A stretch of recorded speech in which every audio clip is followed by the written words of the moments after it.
میں سب سے پہلے تو معذرت خواہ ہوں کہ اتنی دیر سے آپ تشریف فرما تھے، ایک اور پریس کانفرنس کی وجہ سے لیٹ ہو گئے۔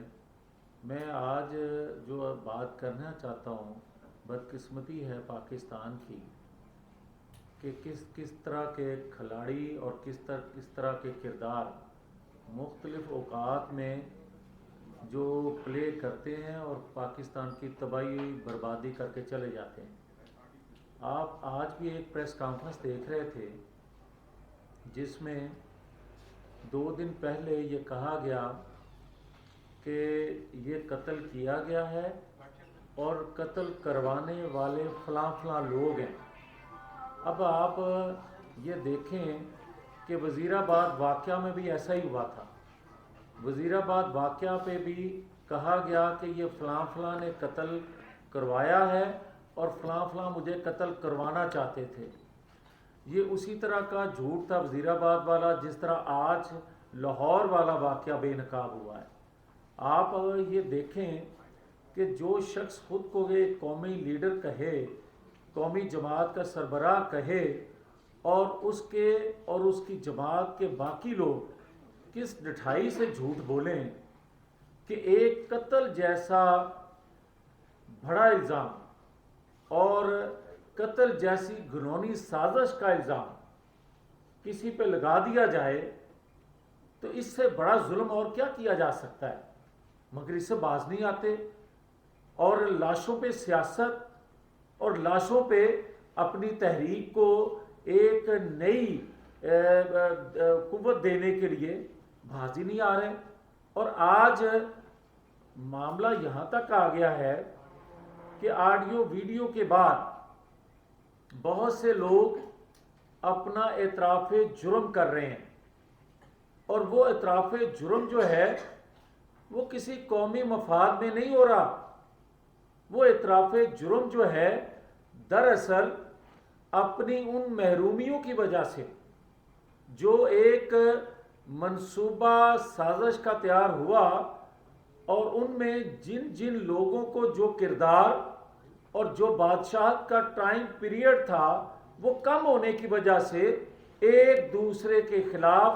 جو بول رہے ہیں، جو حقائق بتا رہے ہیں، یہ وجہ وہ ہے۔ اور وجہ آج ان کی وجہ سے آج پاکستان کے اندر جو لوگ 2 روپے کی روٹی اس وقت کھا رہے تھے، آج وہ روٹی 25-30 روپے کو پہنچ گئی۔ اس وقت پاکستان کے لوگ 140 روپے کا گھی لے رہے تھے، آج 650 روپے کا گھی ہو گیا۔ مگر آج وہ اداروں میں بیٹھے لوگ جو اعتراف جرم کر رہے ہیں کہ ہم نے یہ فلاں کے کہنے پہ کیا یا فلاں قصوروار ہے، مگر یہ بتانے کے لیے تیار نہیں ہے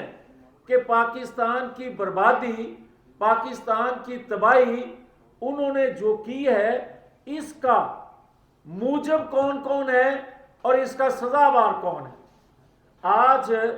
جو اعتراف جرم ثاقب نثار کرتے ہیں یا جنرل فیض کرتے ہیں، کیا ان کے ادارے جو ہیں وہ ان کے خلاف کوئی ایکشن لیں گے؟ قوم سوال کرتی ہے کہ اگر کورٹ مارشل کا تذکرہ کرتا ہے، ڈیمانڈ کرتا ہے جنرل باجوہ کی عمران خان، تو کیا قوم کورٹ مارشل کا جنرل فیض اور جنرل باجوہ اور کیا احتساب کا اس ادارے سے جس کے فیصلوں سے پاکستان برباد ہو گیا،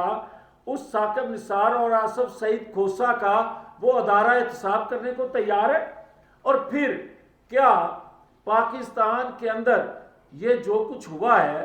اور آج تک ہو رہا ہے، کیا کبھی پاکستان کی 75 سالہ تاریخ میں یہ دیکھا تھا کسی نے کہ فوج جیسے ادارے سے کسی جرنل نے اس ننگے طریقے سے کسی جماعت کو بنایا ہو اور اس کو برسر اقتدار لے کر آئے ہو؟ یا ایک انصاف دینے والے مقدس ادارے سے کسی ثاقب نثار جیسے یا آصف سعید کھوسہ جیسے شخص نے ترازو کا پلڑا ایک جو ہے اس حد تک جھکا دیا ہو کہ آج شیخ منیر، جسٹس شیخ منیر کی جو روح ہے وہ بھی شرمندہ ہو کہ اس طرح بھی ہوتا ہے۔ مگر میں یہ سوال کرتا ہوں کہ کیا پاکستانی قوم جو ہے یہ سب کچھ دیکھتی رہے؟ اور کیا آج کا نوجوان یہ سوال نہیں اٹھانا اس کا حق بنتا کہ کیا ریاستی وسائل اور ریاستی قوت سے آپ کسی کو صادق اور امین کا سرٹیفکیٹ دو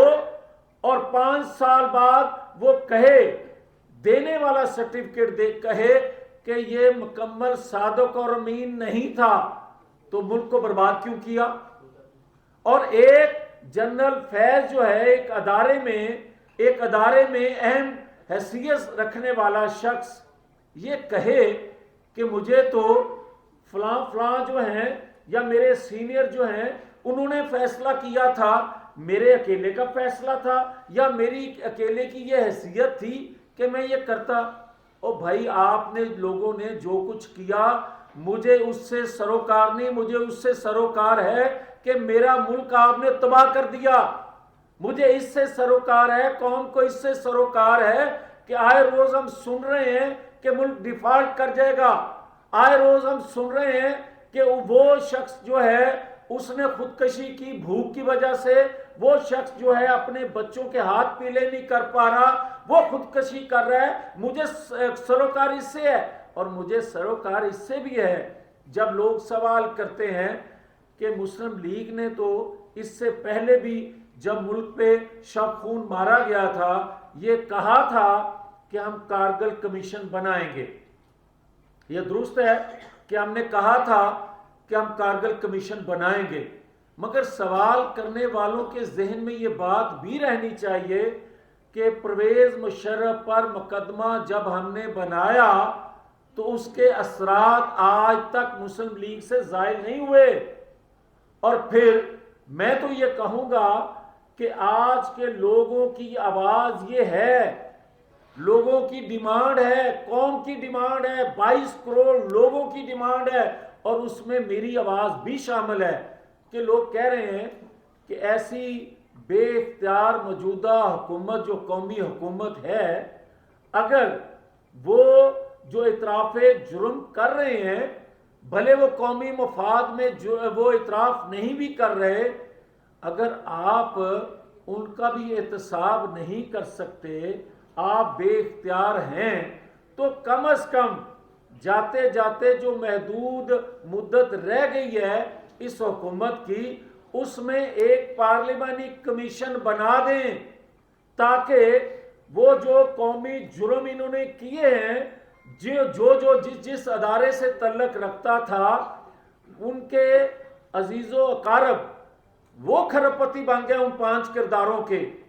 یہ میں نہیں کہہ رہا، زبان زد عام ہے یہ بات کہ ان 5 کرداروں کے 2 جنرل تھے، 2 جج تھے، ایک ٹانگ ٹوٹی والا جو پڑا ہوا ہے، ان کے عزیز و اقارب جو ہیں وہ کھرب پتی بن گئے۔ ان کا عالم کیا ہوگا یہ دیکھ لیں۔ پھر کیا اس پہ احتساب حرکت میں نہیں آ سکتا؟ کیا احتساب کے ادارے